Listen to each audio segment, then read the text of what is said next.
Ассалаумағалейкум қазақ бауырым. Бүгін мен саған телефон мен интернет арқылы қалтаңнан ешқандай да ақша шығармай, реклама қарап ақша табуға болатын, сосын реферал шақыруға болатын новый сайт көрсеткім келіп отыр.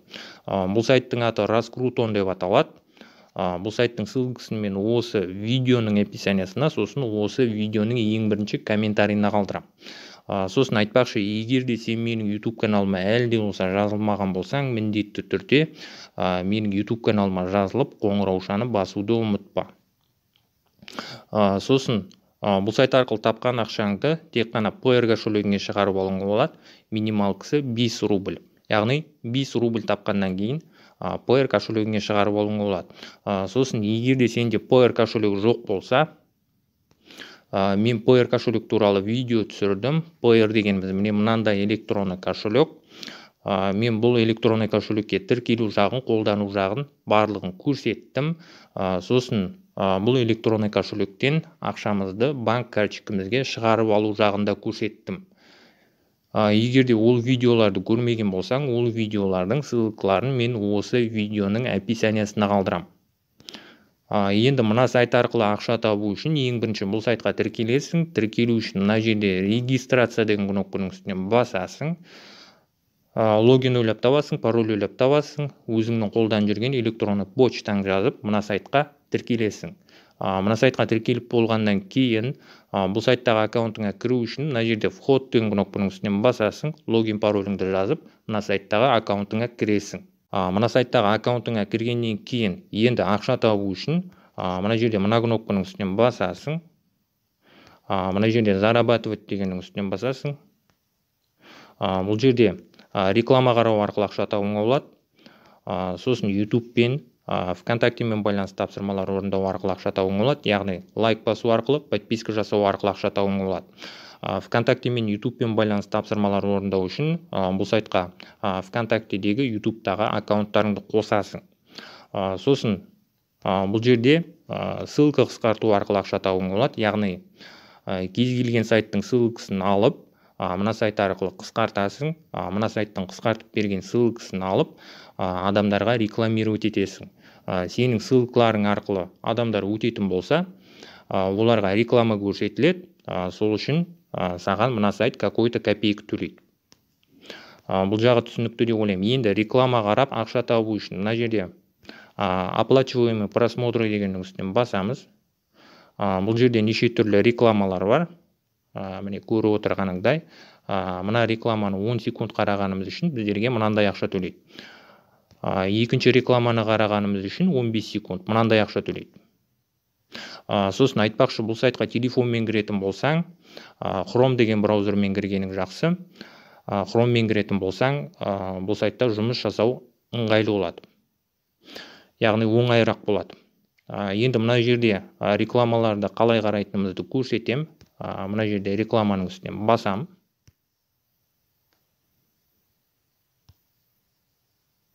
Басқа беттен сайт ашылады. Көріп отырғандай мына жерде таймер пайда болды. Мына жерде таймер біткенше күтіп отыра тұрамыз. Капча шығуы мүмкін.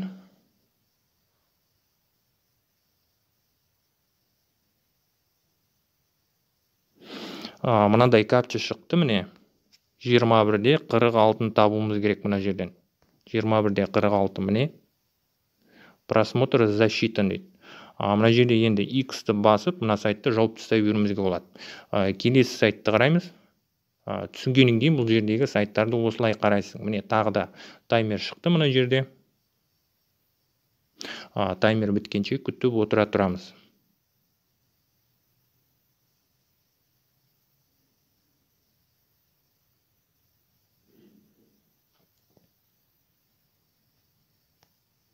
Таймеріміз бітті. Мына жердегі санды енді мына жерден табамыз. 66-да 93 дейді.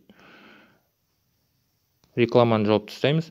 Түсінгеніңдей, мына сайттағы рекламаларды осылай қарайсың, сол үшін бұл сайт саған ақша төлейді. Сосын бұл жерде қарауға болатын рекламалардың саны өте көп. Бір күннің ішінде 100 немесе одан да көп реклама қарауға болады. Мына жердегі рекламаларды қарап бітіретін болсаң, сайттың астына қарай түсіп, Мына жердегі обновить список деген кнопканың үстінен басатын болсаң, тағы да қарауға болатын новый рекламалар шығады. Бұл жағы түсінікті деп ойлаймын. Енді бұл сайт арқылы тапқан ақшаңды шығару үшін мына кнопканың үстінен қайтадан басасың. Мына жерде минустың үстінен басасың. Жаңа видеоның бас жағында айтқанымдай, бұл сайт арқылы тапқан ақшаңды тек қана Payeer кошелегіңе шығарып алуға болады. Мына жерде вывод на Payeer дегенді тауып аласың. Мына жерде выбрать деген қызыл кнопканың үстінен басасың. Жоғары қарай көтерілеміз. Мына жерге тапқан ақшаңның суммасын жазасың. Мына жерге Payeer кошелегінің счетін жазасың. Содан кейін мына жерде вывести деген кнопканың үстінен басасың. Шығарған ақшаң Payeer кошелегіңе 24 сағаттың ішінде түседі. Сосын комиссия ұстамайды, комиссиясы 0%. Мен бұл сайт арқылы тапқан ақшамды бір рет шығарып алдым. Міне көріп отырғаныңдай 52 рубль шығардым 10 март күні. Бұл сайт арқылы ақша табу жағы, ақша шығару жағы түсінікті деп ойлаймын. Енді бұл сайттың реферальный программасы бар, яғни бұл сайтқа өзіңнің достарың шақыруға болады. Реферальный ссылкаңды копировать етіп алу үшін мына жерде рефералы деген кнопканың үстінен басасың. Реферальный ссылкаңды копировать етіп аласың. Реферальный ссылкаңды достарыңа немесе тағы да басқа адамдарға таратасың. Сосын бұл сайттың реферальный программасы 3 уровенді. Сосын бұл сайт арқылы реклама қарап визит жинауға болады.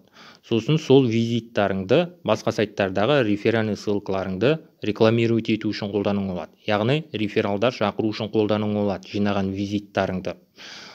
Немесе жинаған визиттарыңды шын ақшаға айналдырып шығарып алуға болады. Жинаған визиттарың мына жерге түседі. Енді реклама қарап визит жинау үшін мына жерде обмен визитами дегеннің үстінен басасың. Сбор визитов дегеннің үстінен басасың. Неше түрлі рекламалар шығады. Міне көріп отырғаныңдай, мына жерде мына рекламаны 10 секунд қарағаның үшін 2 визит төлейді. Мына жерде мына рекламаны қарағаның үшін 5 секунд 1 визит төлейді. Бұл жерде қарауға болатын рекламалардың саны өте көп. Енді жинаған визиттарыңды рефералдар шақыруға қолдану үшін мына жерден добавить сайт дегеннің үстінен басасың. Рекламировать еткің келген сайтты рекламировать етесің.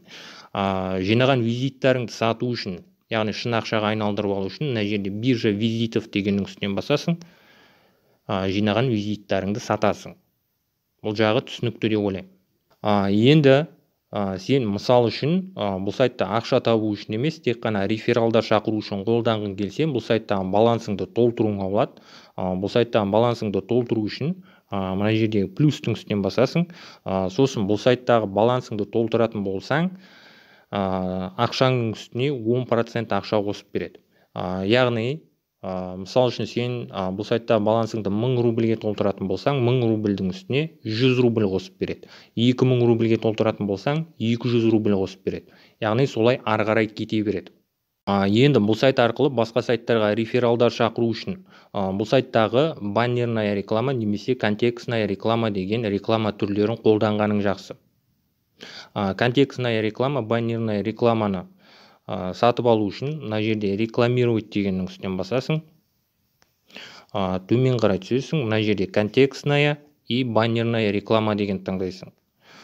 Контекстная реклама дегеніміз міне мынандай рекламалар.